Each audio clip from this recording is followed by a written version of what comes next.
Economia Direta. Os assuntos econômicos em discussão na Câmara. Bom, o tema desta semana, das últimas semanas, aliás, em economia, é a apresentação do plano plurianual e também da lei orçamentária anual, que foi encaminhado, os dois foram encaminhados pelo governo para o Congresso e já estão em discussão. Esse é o primeiro orçamento feito pelo governo atual, pelo governo do presidente Luiz Inácio Lula da Silva, e traz as prioridades do Poder Executivo para o próximo ano. E hoje, com o economista Fernando Gomes, a gente vai aprofundar mais esse assunto. Olá, Fernando, tudo bem com você? Bom dia, Márcio, tudo bem? Tudo perfeito. Bom, o orçamento e o PPA continuam em discussão, agora as discussões estão começando a ser aprofundadas juntamente com a lei de diretrizes orçamentárias. A gente já havia conversado sobre esse tema na semana passada, Fernando, e agora a gente vai aprofundar um pouquinho mais. E eu gostaria que você começasse, Fernando, dizendo o que existe de destaque na peça orçamentária para 2024. Ok, Márcio. Hoje a gente está estreando na TV, né, com a Economia Direta aqui. Só fazer um registro antes aqui, que é uma medida muito importante, né, adotada aí pela Secretaria de Comunicação para interligar rádio, TV, mídias digitais, Twitter, Instagram, né, informação chegando aí em todos os formatos aí para quem nos acompanha. Eu acho que essa é a tendência agora, né? Com toda certeza. Também te pedi licença para tirar a licença capacitação, Márcio. Hoje é meu último programa e vou ficar 30 dias afastado. Posso? Eu vou ver aqui o que é que eu posso fazer. O pedido já chegou, Fernando? Já chegou. Falta só a sua liberação. Muito bem. Bom, vamos lá, Então, Márcio. capricha nessa última participação agora, hein? Tá certo. Bom, Márcio, essa proposta orçamentária eu avalio aí como a proposta mais importante aí do governo Lula, né? Porque é a primeira proposta de orçamento do novo governo e é também a primeira proposta orçamentária que vai ser discutida depois que foi aprovado o novo marco fiscal aí que substituiu o teto de gastos, né? Outro ponto importante que essa proposta tem é a meta de zerar o déficit primário das contas do governo já no ano que vem. Lembrando aí que resultado primário é quando você considera aí todas as receitas e todas as despesas antes do pagamento das despesas financeiras com dívida pública. Então, se arrecadar mais do que gastar, tem superávit; se gastar mais do que arrecadar, tem déficit, né? E a meta de zerar esse déficit ela é ambiciosa porque o país vem tendo déficits nas contas públicas há praticamente 10 anos, né? O último resultado positivo expressivo foi em 2013, quando o país teve um superávit primário aí de 1,4% do PIB. Em 2022 teve um superávit ali, mas foi pequeno, mais ou menos 0,5% do PIB. E embora tenha havido esse superávit em 2022, ele foi um suspiro só, porque ele foi gerado muito mais por um aumento de arrecadação decorrente da inflação do que por um ajuste nas contas públicas, né? E como é que o governo pretende equilibrar suas contas, igualar as receitas e despesas já no ano que vem? Principalmente com o envio de várias medidas aqui para o Congresso, alguns projetos de lei e outras medidas provisórias também, que tem como objetivo aí aumentar a arrecadação do governo em mais ou menos 170 bilhões de reais. Perfeito. Bom, e quais medidas são essas? Como é que o governo pretende efetivamente aumentar, melhorar, na verdade, né, a arrecadação? Pois é, Márcio, são várias medidas, né? Algumas já aprovadas, inclusive, e outras que não foram analisadas pelo Congresso. A primeira que a gente pode destacar é a aprovação do voto de qualidade do CARF, né? Que já está valendo, já passou pela Câmara e pelo Senado. CARF é aquele conselho criado em 2008 para simplificar as disputas sobre impostos aí, as brigas, vamos dizer assim, entre União e devedores no que concerne a impostos, né? Grandes contribuintes, né, Fernando? Grandes contribuintes, O CARF, ele avalia esses processos aí por turmas e essas turmas têm 8 integrantes, né? 4 indicados pelo governo, 4 indicados por esses grandes contribuintes, pelo contribuinte. Então, como o número é par, dava muito empate. Aí foi criado o voto de qualidade, que dava vitória automática para o governo quando ficava empatado. Em 2020 teve uma decisão que reverteu esse voto de qualidade, né? E essa decisão ela passou a dar a vitória para o contribuinte em caso de empate.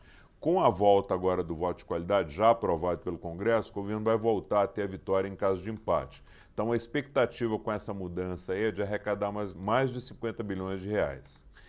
A gente tem também outras medidas que ainda não foram aprovadas, como o projeto de lei sobre transações tributárias, que são aquelas negociações que podem ser feitas entre o fisco e os contribuintes. A expectativa é de arrecadar 43 bilhões de reais para o governo. Tem a medida provisória da tributação dos fundos de investimentos fechados, né, que são aqueles fundos dos super ricos, que você tem que ter valores altíssimos para poder aplicar nesses fundos. Essa medida também tem uma expectativa de trazer mais 13 bilhões aí para o governo. Tem o projeto de lei que trata da dedução dos juros sobre capital próprio. O que é isso? É um valor que é pago aí aos acionistas de empresas, normalmente junto com os dividendos que são pagos por essas empresas e que hoje não é tributado. Se for aprovada essa medida, a arrecadação pode ter mais 10 bilhões aí. Tem também o projeto de lei que tributa os fundos offshores, né, que são aqueles fundos que ficam fora do país, que são submetidos à lei de outro país, mas que são gerenciados daqui do Brasil por investidores locais. Esses fundos somente são tributados hoje quando eles são resgatados e o valor retorna para o país. A ideia é que esses fundos passem a pagar imposto de 6 em 6 meses, como acontece com qualquer fundo de investimentos que tem aqui no Brasil. Expectativa de arrecadação com esse fundo, mais ou menos aí 7 bilhões de reais. E tem também a medida provisória da tributação de apostas esportivas, né? Pode gerar mais 1,5 bilhão de reais. Então, todas essas medidas juntas, se forem aprovadas, vão trazer 169 bilhões de reais em arrecadação para o governo e devem ajudar a equilibrar as contas, a gerar os recursos para que se tenha o tão esperado déficit zero em 2024. E só para finalizar, Márcio, ontem a gente fez aqui o Expressão Nacional sobre o orçamento, com 4 parlamentares, né, inclusive com o relator do orçamento, e o entendimento de todos eles é que essas medidas devem ser todas aprovadas. Então, o governo pode contar, sim, com esse recurso aí entrando no caixa ao longo de 2024. Pois é, Fernando. Aliás, eu quero registrar que esse programa que você comandou foi bastante elogiado, né? A participação dos parlamentares foi de uma qualidade bastante expressiva e a sua condução também foi bastante interessante. É um programa que vale a pena recuperar na página do YouTube da Câmara dos Deputados para acompanhar e para saber algumas posições, né? Algumas divergentes, algumas concorrentes sobre a situação do orçamento e das contas públicas para o ano que vem. Bom, Fernando, além dessas medidas que você citou, tem outras ações também? Sim, só um registro sobre o Claro. programa, Márcio. Foi importante porque também foi a retomada do programa totalmente presencial, que a gente não fazia desde a pandemia, né? A gente vinha realizando Expressão Nacional, mas sempre virtualmente, às vezes com 4 parlamentares, ou 2 parlamentares e 2 especialistas, mas sempre virtualmente. E o debate presencial, ele é bem mais rico, ele facilita ali o embate entre os deputados. E a gente teve um debate de altíssimo nível, assim, bem colaborativo, e acho que essa vai ser a tônica aí do orçamento quando ele for avaliado. Vamos lá, você perguntou que outras medidas a gente pode ter aí para ajudar aí a zerar esse déficit, né? Isso. Uma delas, inclusive, que está prevista na Lei de Responsabilidade Fiscal, é o contingenciamento bimestral de recursos. Como é que funcionam esses contingenciamentos? O governo faz bimestralmente as contas entre quanto ele vai arrecadar e quanto ele vai gastar naquele bimestre. Então, se houver a previsão de que ele não vai cumprir a meta bimestral, ele não libera tudo que ele podia liberar em gastos. Ele escolhe alguns gastos e contingencia, segura, deixa esse valor parado até que as contas voltem ao normal. Então, essa medida ajuda no controle fiscal e vai ser usada pelo governo até porque ele não tem opção. É uma exigência legal e ele tem que fazer se na avaliação bimestral houver o entendimento de que as contas não vão fechar. O texto da lei é bem claro, Márcio, só repetindo aqui, se verificado ao final de um bimestre que a realização da receita poderá não comportar o cumprimento das metas de resultado primário, aí os entes, né, que a administração pública de uma forma geral, vai limitar nos próximos 30 dias as despesas segundo os critérios da própria LDO. Então, o resumo disso aí é que se as metas de arrecadação bimestrais que foram colocadas na LDO não puderem ser cumpridas, os gestores vão reduzir as despesas na medida necessária para ir cumprindo essas metas, que nada mais é que esse contingenciamento. Outra medida que não é uma ação do governo, mas que pode ajudar nesse ajuste, é uma que tem um nome bem estranho, né? Empossamento orçamentário. O que é isso? São aqueles recursos que não são liberados porque faltou, porque deixou de ser cumprida alguma exigência técnico-legal para que o gestor do recurso possa ficar autorizado a fazer essa liberação. Então, esse empossamento ele ocorre mais em contratos e licitações, né, que tem uma quantidade de exigências e requisitos aí que são bem mais complexos, mas pode ocorrer em outros tipos de despesa também, desde que os critérios para a liberação dos recursos não sejam cumpridos. Esse empossamento aí, segundo a média histórica calculada pelo próprio governo ao longo dos anos, é de mais ou menos 20 bilhões por ano. Também é um valor a mais para ajudar no fechamento das contas.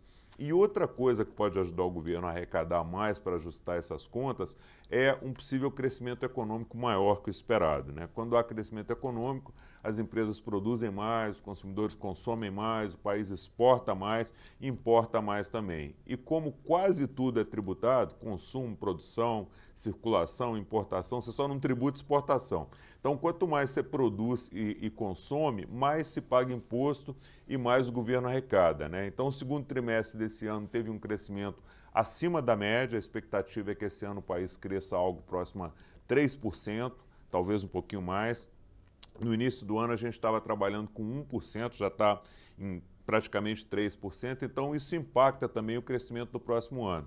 Então, vários economistas e bancos já estão prevendo um desempenho um pouco melhor da economia para 2024. Se o país crescer mais, vai arrecadar mais, isso também vai ajudar aí nesse equilíbrio, Márcio. Com toda certeza. Bom, o aumento, o aprimoramento, na verdade, vamos chamar assim, da arrecadação é um dos pilares, né, do projeto de lei orçamentária que o governo encaminhou aqui para a Câmara. Agora, do outro lado, Fernando, o governo também insiste, não só quando apresentou o orçamento, mas ao longo de todo esse mandato que começou agora em janeiro, insiste na questão dos investimentos, que é necessário investir para que o Brasil tenha crescimento econômico. Nesse sentido, quais são as prioridades do Poder Executivo para o ano que vem, Fernando?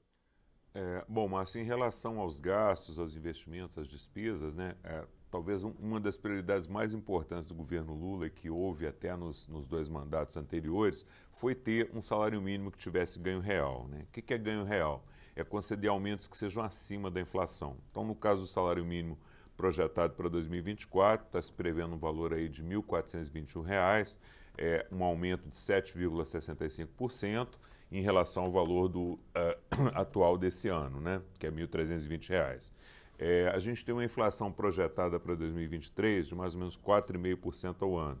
Então, se essa inflação se concretizar ou for um pouquinho maior e você tem um aumento nominal de 7,65%, o salário mínimo deve ter um aumento aí real de 2,5%, talvez até 3%. Então, essa é uma das prioridades aí do governo. Além do ganho real do salário mínimo, o governo colocou no orçamento outras prioridades. A primeira delas aqui que a gente vai citar, combate à fome e redução das desigualdades. É um orçamento de quase 300 bilhões de reais. Sendo que dentro desses 300 bilhões de reais, mais de 160 bilhões vão para o Bolsa Família. Esse valor deve beneficiar aí cerca de 21 milhões de famílias em situação de pobreza e de extrema pobreza. Desculpa aí a gaguejada. Tranquilo. Ainda dentro desse orçamento, para redução de desigualdades, você tem mais 100 bilhões de reais para pagar o benefício de prestação continuada, que todo mundo conhece aí, o BPC, e pagar o renda mensal vitalícia. Esses dois programas juntos, eles devem beneficiar mais 6 milhões de pessoas, entre pessoas com renda até um salário mínimo, idosos e pessoas com deficiência. Outra prioridade do governo, a saúde, orçamento de 166 bilhões de reais. Os recursos para a saúde tiveram um aumento de 140% em relação ao orçamento desse ano. Isso mostra a prioridade que o governo está dando para a saúde. Outra prioridade também já esperada é educação básica, né? Nesse programa o governo está alocando mais 70 bilhões de reais, 69,3 bilhões de reais. Outra prioridade, que é uma política nova, né, política de neoindustrialização, trabalho, emprego e renda, né, orçamento 91,4 bilhões de reais. Essa neoindustrialização é para incentivar aí indústrias que tenham projetos de industrialização mais limpa, que beneficia uma economia verde, e tem também um olhar aí para o trabalhador, né? Então, 50 bilhões aí desse valor de 91 são para pagamento de seguro-desemprego e 28 bilhões para pagamento de abono salarial. Tem também o novo Programa de Aceleração do Crescimento, né, o novo PAC, são mais 61,7 bilhões de reais Parece um valor alto, mas em relação ao total do orçamento, ele é muito pequeno. Isso foi debatido também no Expressão Nacional ontem. A necessidade da gente buscar formas de trazer mais recursos para o orçamento, que os recursos que tem para fazer investimentos, eles são muito baixos, né? E aí uma forma de trabalhar isso pode ser usar também o orçamento das empresas estatais. Então a Petrobras, por exemplo, ela vai alocar 86 bilhões de reais para tocar obras para produzir petróleo e gás natural no país. Você vê que só o orçamento da Petrobras é o orçamento todo que o governo aportou no Orçamento Geral da União. Então, lembrando aqui, para fechar, Márcio, que esses valores são propostas, né, e que eles podem ser modificados aqui no decorrer dos debates, tanto na Comissão Mista de Orçamento, que faz uma análise preliminar desse tema, quanto depois na votação pelos deputados e senadores. E a gente segue acompanhando aqui. Perfeito, eu ia falar justamente isso. Ao longo das próximas semanas, a gente vai continuar acompanhando nos veículos de comunicação da Casa, na rádio, na TV Câmara e também na Agência Câmara, os desdobramentos da discussão do orçamento. Você não estará aqui entre nós, mas a gente continua e qualquer coisa a gente dá as informações para você, tá bom, Fernando? Ok, Márcio, vou ficar acompanhando no meu curso de longe, sempre assistindo o programa aí com você. Com toda certeza. Por enquanto, então, Fernando, um grande abraço e boa licença para você. A gente se vê daqui a um mês, não é? Combinado, exatamente. Dia 20 de outubro estamos de volta. Obrigado, Márcio. Um abração para você, um abraço para todo mundo que nos acompanha aí e bom final de semana antecipado.